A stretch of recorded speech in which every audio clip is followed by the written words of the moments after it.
This is a video on common problems in throwing and solutions to those problems.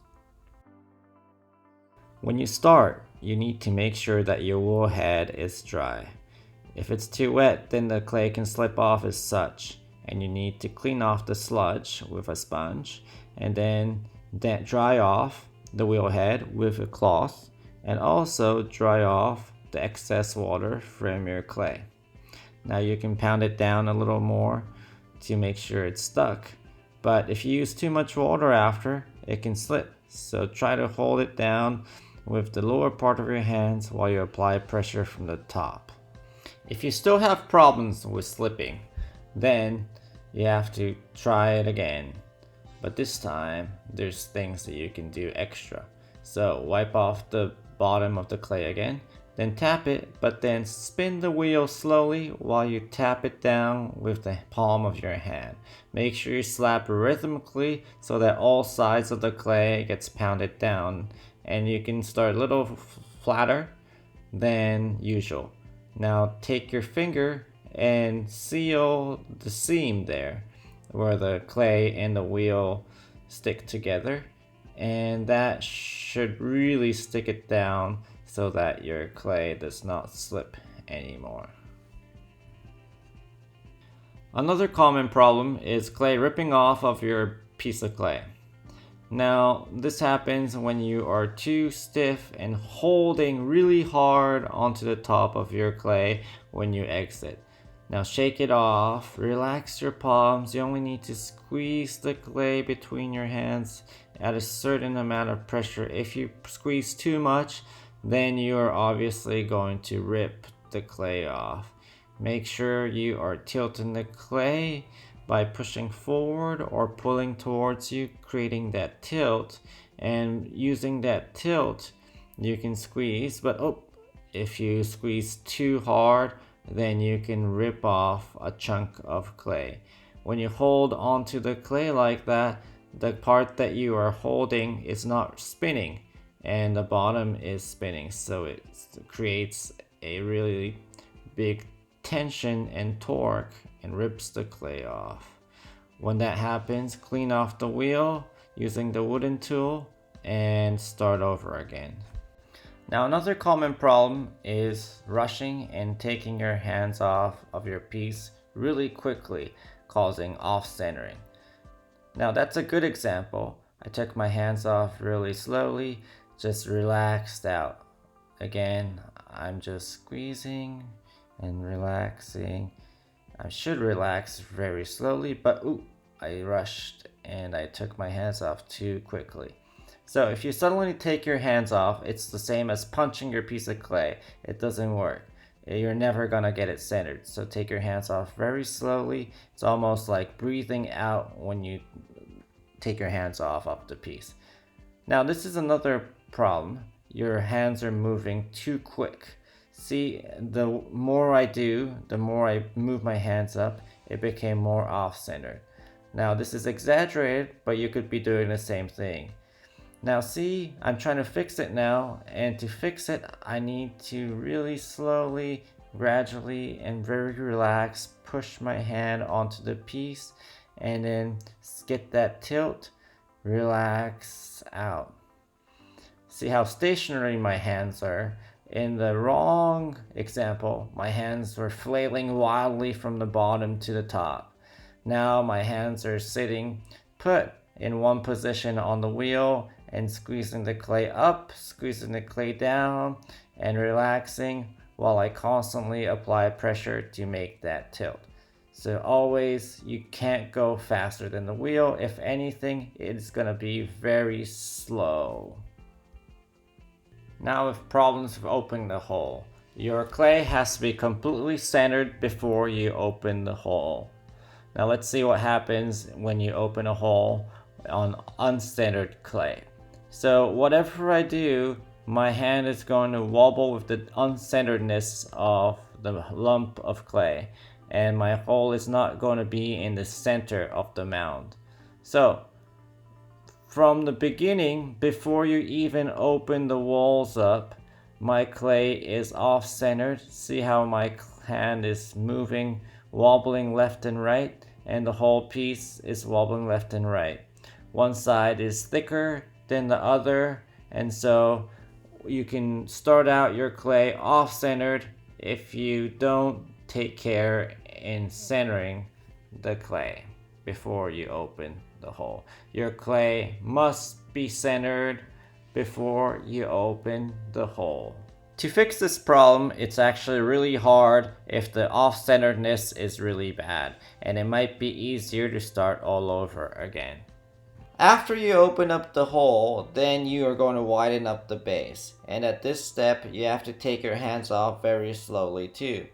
Let's say you're doing everything right and taking your time very slowly, but at the last minute you take your hands off very quick.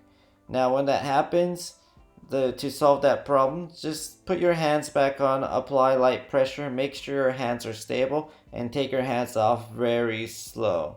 Another common problem is the bump in the middle when you flatten up the base.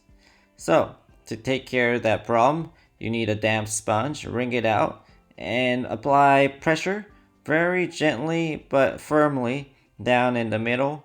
Again, it's not like a pushing pressure, it's like a holding down, pressing. It's gradual, it's continuous, and when you take your hands off, just relax your hands. Don't do this. Don't do a wax on, wax off kind of circling motion. The wheel is rotating, so if you keep your hands in the middle, the clay comes to your hands, it comes to your sponge. So keep it stationary, apply pressure, continuous pressure, and the clay will slowly change its shape. Lastly, use your hands to check for unevenness, and if you need to do light adjustments, use your hands too. Moving on to problems pulling. When you pull, you need to wait for one revolution of the wheel to finish, because where you are pressing, the clay has to come and finish one full turn. Here in this bad example, I'm pulling my hands up too quick before the wheel finishes one spin. So the result is a spiral, and the walls do not get as high as they should. To fix it, you need to collar to get it a little more stable, and then you have to do a correct pull, pushing in at the bottom and very slowly bring your hands up so that the clay comes and passes through between your fingers one full turn, and then you can bring your hands up. So again, I'm pushing in at the bottom, my left hand is inside, I'm slowly bringing my hands up with even pressure between. The clay passes through my fingers and finishes one turn, then I bring my hands up in one smooth motion. You can see now here that there is a difference in the look of the piece.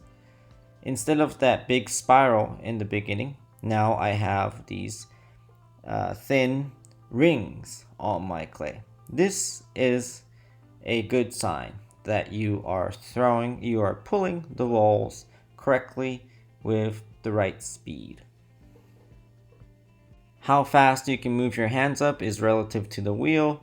If you go fast, if your motor is going fast and your wheel is spinning faster, then you can move your hands up faster.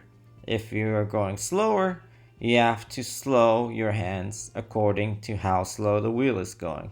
Now I put a little piece of clay there to show you that even if the wheel seems to be spinning fast, one full turn of the wheel might be slower than what you would think. So be cautious of the wheel speed and how fast your hands are moving. They have to be in sync. General rule to take your hands off really slowly off of your pot applies to pulling. And even if you do a really good pull, if you take your hands off too quick, then your piece is off-centered. So when that happens, put your hands to your piece, relax, put some pressure direct the walls in or make a pull and take your hands off very slow. Another problem with pulling. Let's say you pinch in one spot much stronger than the other areas, or you are constantly stretching one part of the clay and you're keeping the top very thick. Now, see how there are ripples in the walls where I kept on thinning the walls. So that part of the clay is much thinner than the top or the bottom, but what's important is that the bottom is too thick. It has too much weight for the thin walls to support. So if you keep on doing this, then you will rip off the clay as such. So make sure you're applying even pressure, taking constant check that the walls are not too thin on one area. See how thin that wall was compared to how thick the top was.